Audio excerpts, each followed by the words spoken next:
से बोला। ठीक है शैलेंद्र, आपको रोकना चाहूंगा और सुनिए अमित शाह क्या कहते हैं। देर रात और 9 की सुबह घटी घटनाओं का हवाला देते हुए विपक्ष ने बहुमूल्य प्रश्नकाल को स्थगित करवा दिया।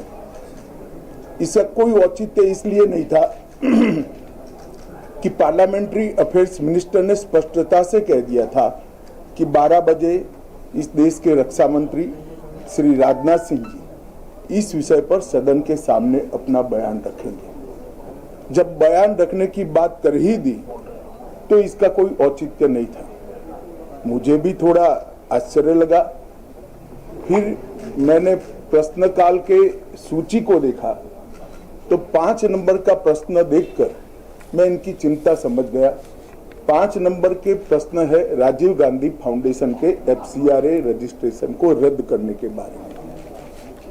अब उन्हीं के कांग्रेस के ही सदस्य के द्वारा यह प्रश्न पूछा गया और जवाब में बहुत स्पष्ट था। अगर तो मौका देते तो मैं सदन के पटल पर भी बताता कि राजीव गांधी फाउंडेशन को 2005-06 और 2006-07 के वित्तीय वर्ष में चीनी दूतावास से 1,35,00,000 रुपए का अनुदान प्राप्त हुआ। चूंकि FCRA के कानून और उसकी मर्यादाओं के अनुरूप नहीं था तो नोटिस देकर पूर्णतया कानूनी प्रक्रिया का अनुपालना करते हुए गृह मंत्रालय ने इसका रजिस्ट्रेशन रद्द किया था। फाउंडेशन ने अपना रजिस्ट्रेशन सामाजिक कार्यों के लिए करवाया है और ये जो राशि चीनी दूतावास से मिली इसका उपयोग भारत चीन संबंधों के विकास पर शोध करने के लिए ये पैसा दिया गया है। अब मैं कांग्रेस पार्टी को पूछना चाहता हूं कि इन्होंने शोध तो जरूर किया होगा।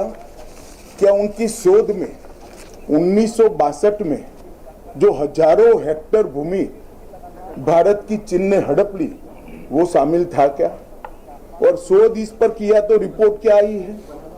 नेहरू जी के प्रेम के कारण सुरक्षा परिषद में भारत की स्थायी सदस्यता बलि चढ़ गई।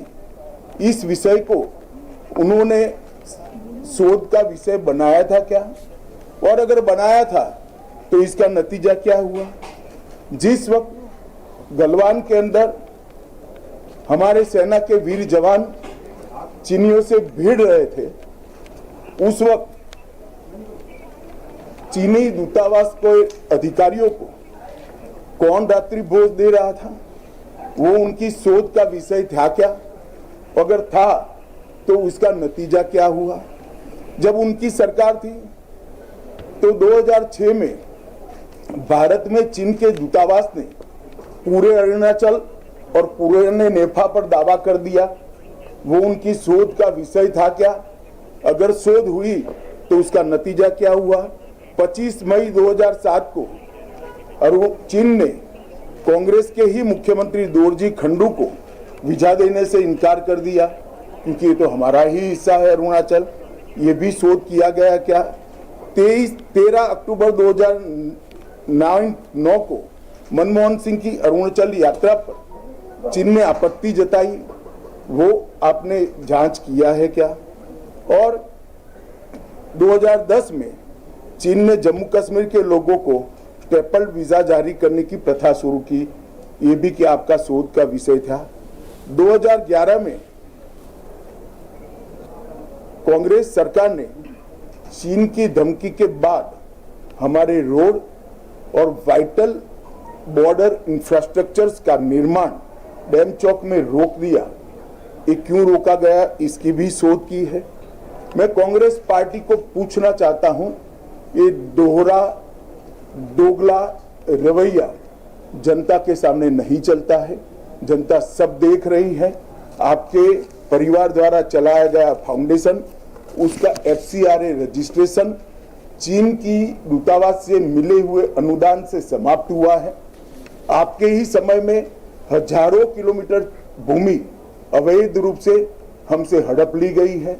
आपके ही समय में हमें मिली हुई सुरक्षा परिषद की सदस्यता आपने निजी संबंधों को बनाने के लिए चीन की भेंट कर दी है।